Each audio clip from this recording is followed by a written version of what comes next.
বিধানসভা নির্বাচনের প্রাক্কালে মালদায় প্রাক্তন কংগ্রেস বিধায়কের গাড়ি থেকে আগ্নেয়াস্ত্র উদ্ধারের ঘটনায় চাঞ্চল্য তৈরি হয়েছে। তবে কংগ্রেসের দাবি এটি সম্পূর্ণভাবে একটি অনিচ্ছাকৃত ভুল, যার পিছনে কোনো অসৎ উদ্দেশ্য নেই।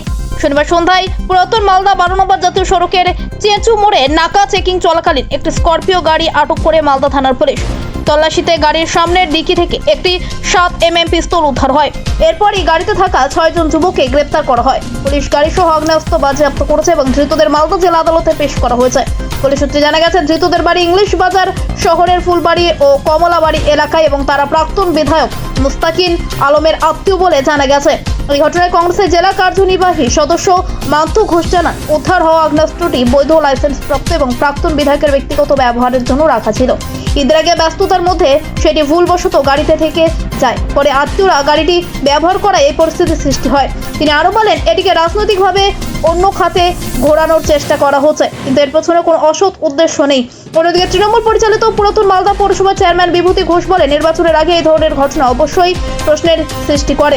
আগ্নেয়াস্ত্রটি লাইসেন্সপ্রাপ্ত হয়, তবে প্রাক্তন বিধায়ক উপস্থিত না থাকা অবস্থায় সেটি গাড়িতে কেন ছিল তা খতিয়ে দেখা দরকার। পুলিশ নিশ্চয়ই নিরপেক্ষভাবে তদন্ত করে আসল সত্য সামনে আনবে। প্রশাসনের পক্ষ থেকে জানানো হয়েছে, পুরো বিষয়টি তদন্তাধীন এবং সমস্ত দিক খতিয়ে দেখা হচ্ছে। আমরা যতটা জানি যে নির্বাচন ঘোষণার পর নির্বাচন কমিশন একটা নির্দেশ দেন যে যাদের লাইসেন্সধারী আগ্নেয়াস্ত্র আছে সেগুলো সরকারের কাছে জমা করতে হয়।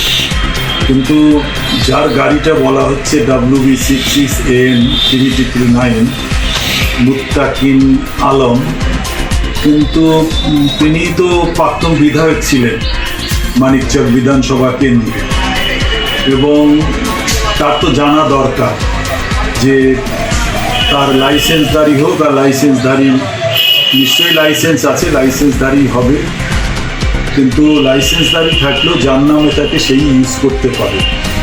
সেটা বাংলা জুড়ে যেটা কালচার সেটা এখানে পরিলক্ষিত হয়েছে।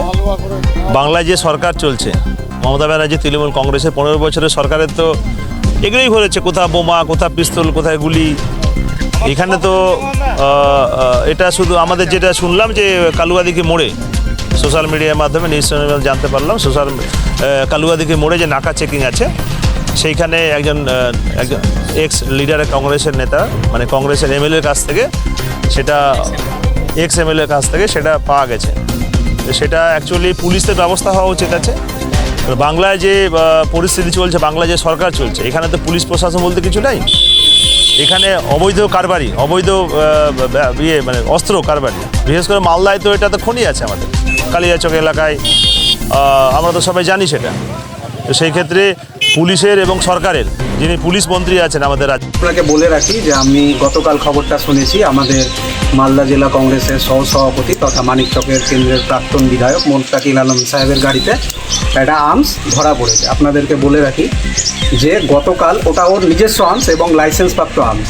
আপনারা সকলেই জানেন যে পরশু দিন লাস্ট ইফতার পার্টি ছিল, সে তখন তার গাড়ি থেকে যখন নামে তখন আর্মসটা তার গাড়িতে থেকে যায়। স্বাভাবিকভাবে আপনারা সকলেই জানেন যে কালকে মুসলিম ধর্মাবলম্বী মানুষদের ঈদ ছিল, সেই ঈদের সকালে তার গাড়ি নিয়ে তার পরিবারের লোকজনরা ঘুরতে বেরোয় এবং নারায়ণপুরে নাকা চেকিং